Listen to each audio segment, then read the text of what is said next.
Крупнейший в российской Арктике инфраструктурный мегапроект будет реализован на территории Коми и Нау.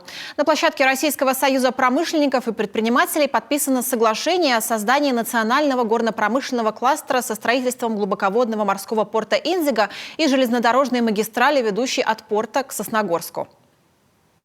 Мероприятие открыл президент Российского союза промышленников и предпринимателей Александр Шохин. Подписи под соглашением поставили глава Коми Владимир Уйба, губернатор НАУ Юрий Бездудный, президент группы компании «Руститан» Анатолий Ткачук, председатель Совета директоров инфраструктурной корпорации «АЕОН» Роман Троценко и гендиректор компании «Инфравеб» Денис Ноздрачев.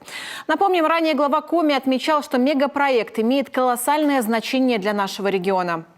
Создание национального горно-промышленного кластера с транспортной, энергетической, информационной инфраструктурой является стратегической задачей для республики. Это позволяет начинать новые и развивать уже действующие проекты в интересах социально-экономического развития Республики Коми и арктической зоны Российской Федерации. Инициатором создания мегапроекта выступил консорциум, образованный двумя компаниями «Руститан» и «АЕОН». Соглашение предусматривает создание транспортной, энергетической и телекоммуникационной инфраструктуры, освоение месторождений на территории Коми и Нау. Национальный горно-промышленный кластер будет создан «Руститан» на базе крупнейшего в мире пижемского месторождения титана.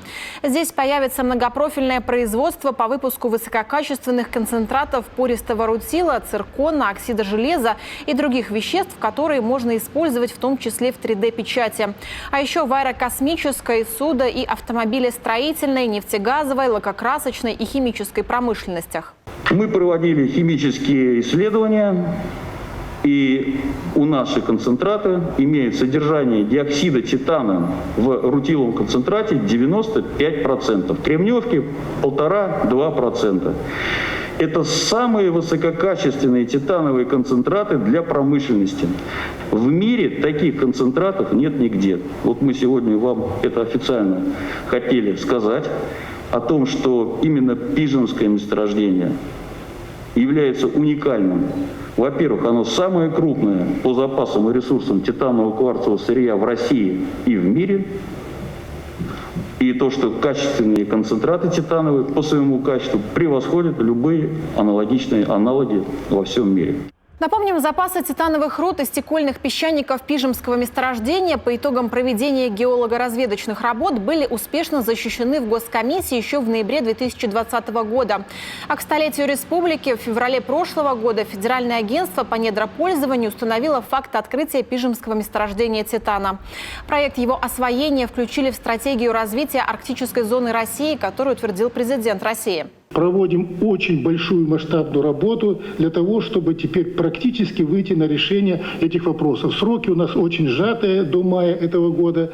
Дальше планируется где-то, наверное, может быть, июнь, максимум июль специальное совещание у президента, где будут утверждены те параметры, которые будут подготовлены в рамках реализации этого поручения. И, естественно, мы должны наращивать все эти усилия. Незамерзающий глубоководный морской порт Индиго создает инфраструктурная корпорация АЕОН. Грузооборот на начальном этапе 8 миллионов тонн в год. К 2030 году он вырастет в 10 раз. Строительство порта потянет за собой остальные инфраструктурные проекты. В них будет вовлечено множество как малых, так и средних предприятий. Все это в комплексе обеспечит активный товарооборот через республику. Однако для этого помимо порта и ЖД необходимо наладить автомобильное сообщение. Реконструкция участков дороги Сыктывкар-Ухта, Печора, Усинск, Нарьян-Мар, к слову, тоже есть в указе президента. Мы понимаем, что в настоящее время отсутствует транспортная доступность со стороны берега. И поэтому на первых этапах создания нового порта все подготовительные, строительные, монтажные работы будут осуществляться с доступом со стороны моря.